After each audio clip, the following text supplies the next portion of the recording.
Hello, everyone. Good afternoon. Welcome to another episode of Reference Roundtable. If this is your first time joining us, my name is Michael. I'm joined by Lacey and Sarah, and we are librarians who get together every Thursday to talk about books, or sometimes we do special little unboxings. It's always something kind of new and different here at Reference Roundtable. And today, you're lucky enough to join us for one of our little book club sessions. We still don't have a catchy name for these, but it'll happen. It's someday. If you have any ideas, please feel free to comment with one. But basically, for this episode, what we do is gather around to talk about a book that we've all read. And for this month, we did something I don't think we've really spotlighted before in Reference Roundtable, but we did a graphic novel from our adult graphic novel collection, and it's Aya by Marguerite Aboué, and the illustrator is Clement Aubrey. These are French names, and we will butcher them. Disclaimer. Guarantee it. I wish I spoke French. I do not. But it's a coming of age story about these teenagers growing up in the Ivory Coast and kind of just all the trouble they get into. And very teenager stuff. Right. You know? They're going dancing. They're going partying. They're hanging out with boys they shouldn't. I'm trying to find a picture of the club. And it's volume 1, right? So yeah. It goes on. This is volume 1. So I actually read this book a long time ago when I was still in New York. And the version I read was not just volume 1. It was like 3 times as thick as this, and it carried the story beyond kind of what this does, but this is the first one, and we have this one here, so you can get yourself started with the series. And Aya is the main character, just to give you a quick, and she's 19 years old, I believe, when this starts, so she's still at school, I think, at some sort of like college or like getting intro to college kind of classes, so she still studies. Still kind of learning about the world. The characters are really expressive. I'm trying to find my favorite illustration. Everyone is very expressive in this. They all just are like. There's a really funny. Good example. Yeah, like there's a lot of stuff that this covers that like isn't funny material, but the characters are really like goofy and charming. Like I love this page where one of them's getting in trouble with his mother. She's just like, she's had it. Like, the illustrations are really charming. Okay, we got a comment. Anne says, I'm no teenager, but I love graphic novels. Oh, good to hear. Yeah, they're really popular. Really popular. And I feel like there's a lot of good ones coming out recently. I mean, this one's probably 2008. It's older than I thought it was. But something that's cool about it is it also, at the end, has like what it's called the Ivorian bonus section, and it gives you a little background about the Ivory Coast, the way people are dressed, the slang they use. The glossary, that was what I found really interesting. Lacey and I talked about this, but we thought it would be helpful to have the glossary at the beginning because there were a lot of words that I just read. I kept flipping back because I was like, what is this? I found out what they meant afterwards. So when I gave it to Lacey, it was like, you might want to look at the glossary first. If you don't know it's there, then it's not much help. Yeah. But there's some recipes too for. I wanted to make, there's a recipe for ginger juice, and I was like, I bet I'd like that. Can't really see it, but that's the ginger juice recipe. Dance instructions. I'm not even gonna try it. The dance instructions. That's a waste of time. It's a waste of time. Peanut sauce. So you can kind of step into the world of the Ivory Coast, the world of the story, and if you crave what the characters are eating, you can kind of cook it yourself. They're all kind of troublemakers. But one of the storylines I really enjoy is the son of this really well-off family, and his house is like comically large. And the color is really cool. Yeah, the color is pink. And it's like just it sticks out so crazy in the neighborhood. Yeah, it's this big, huge pink house surrounded by nothing that looks like it. And he's just like really out of touch. He kind of reminds me of like a lighter version of the affluenza teenager, that one who like killed all the people. Doesn't kill anyone, but he does get into a lot of trouble. And that, for me, was my favorite part of the story. Did either of you have a favorite part? No? I have to admit, it's probably the third graphic novel I've ever. Oh, really? Sarah's not a graphic novel. No, reader. I just don't think about reading graphic novels. So Yeah. I read Fight Club 2 only because I love Chuck Palahniuk and I think Fun Home. Have you ever read Fun Home? Oh, I Alison read Fun Bechtel. Home. It was like a memoir graphic Yeah. novel. So She has a new one that came out the last couple of years. I think Secret to Superhuman Strength. and I haven't read she's that got- one, but I she's got a like few really out there. enjoyed that Fun Home. I have never read any of her stuff, but I know she's the one who came up with the Bechtel test for the rule something passes the Bechdel test if it has more than one female character having a conversation with another female character that doesn't revolve around a man. I think that's what it is. My most recent favorite graphic novel, it's not recent either, but I just have read it in the last couple of years. But we own it, and I forgot what it's called, but it's all about the life of Andre the Giant, the wrestler, and it's just really cute. And it's very it's drawn in a very cute way. Like he doesn't look scary in the pictures; he looks adorable. Oh. And so I think that makes it even more fun because he's supposed to be this giant guy, and you're like, you want to pinch his little cheeks.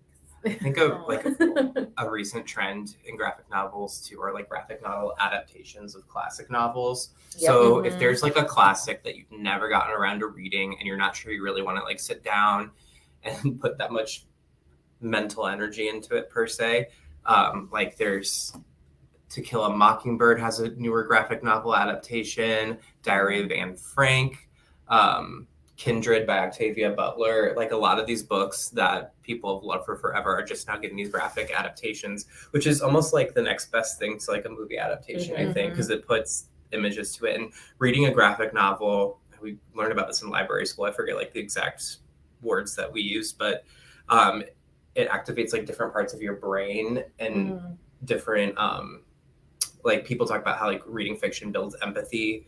Graphic novels build your skills of pairing images with words and contextualizing language. So I think a lot of times people look at graphic novels and think they're just comic books for kids, but it's a valid form of reading, and there's a lot of dare I say really good literature that is in this format.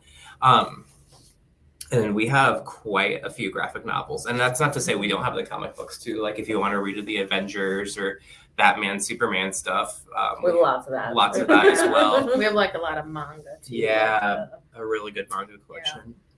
And you'll find them in the YA section as well, I think, for some things. But this one's from the adult section. Oh, Let's see. Anne says, "Is it The Giver where you see characters first experiences color?" You're right. It is. Yes. Is there a graphic novel with Giver? I think That would be really cool. So they're coming out with even ones that are insanely pop. I think they have ones for Twilight and stuff now too. Books that are everyone has already read. I'm wow, they're just really everything is going to be a graphic novel eventually. Yeah. The best graphic novel adaptation I think I've read is kind of a darker story. But do you remember Speak by Laurie Hall Sanderson? They had the Kristen Stewart movie too. Yeah. That one came out, she released as a graphic novel adaptation of that in the last 3 years or so, and I actually liked it better than the original book because I thought putting the images with that story made it a lot more impactful. Yeah. Well, let's see, we got a comment from Harriet also. She says, haven't read one either, but might like this one just for the illustrations. They are really fun. I agree. The story was pretty simple and straightforward, but it's hard to explain the visual experience without actually looking at it. So it was more of an experience than a read for me. Yeah. And this one, it's I think it's roughly 100 pages. It reads fast. Oh, Super fast. I would be surprised if it took you more than an hour. Right. Probably under. Yeah. And I said, it depends on how much you want to appreciate the images and everything. Yeah. It's still a quick read. I could want to take on the porch or to the park. Yeah. I actually read it on my porch. Yeah. Yeah. I really wanted to go to, they have these discotheque outdoor parties. They call them maquis, MAQUIS. I think that's probably roughly how they say it, but again, I could be totally wrong. There's a lot of words and they're I wasn't familiar with. So. Yeah, lots of. But that's what the pictures helped with too, because it was oh, that's what they're they mean at this place, right? If you go to the maquis, you're gonna be dancing and wearing your best outfit. Mhm. And it's like the rebellious place for them to go. Like, yeah. Oh, you know what my favorite part was? The cousin. The guy that just kept showing up, like just passing through. Oh, yeah. That was funny. It's definitely like for fans of comedy of manners books, like just a lot of personalities kind of clashing and interacting, and everybody kind of knows each other. I don't know. There's a lot of good character interaction. Mm-hmm. I would love to see it as like, I wonder if it was originally serialized, like as a comic strip, like, because you could do little shorter stories with these characters as well. It's tough because I know like what happens and what these characters like go on to do, and it's hard to like talk about just this first volume without like breaking into that. But you can, but we have nothing to add to that. No. Right. Yeah. But it's kind of like watching like a TV show over like different seasons, because you can trace the characters as they grow and like reference back to past things. I think there's even like a spin-off of the series for younger readers. I forget the name of it, but I remember we had that in the children's graphic novel section in New York. I wonder if we have that here. I didn't even think to look for that. But yeah, maybe try a graphic novel. I think it's the perfect season to do it. And there's, like I said, I mean, we said it many times, but there really is something for everybody. Mm-hmm. If this doesn't interest you, that's perfectly acceptable. I bet you'll still find something. Definitely. And it's low stakes, right? You don't have to finish the book if you don't like it. No. And even if you read that and didn't like it, you'll probably spend maybe half an hour. Right.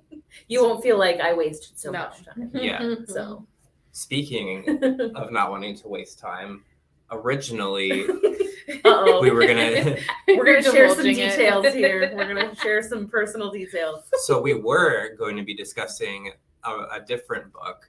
It was a regular novel. It's a newer one that we actually unboxed on a previous episode of Reference Roundtable, and it was The Golden Season by, it's Margaret something. Madeline K. Sneed. Madeline K. Sneed, and it's her debut novel, so I don't want to be too harsh.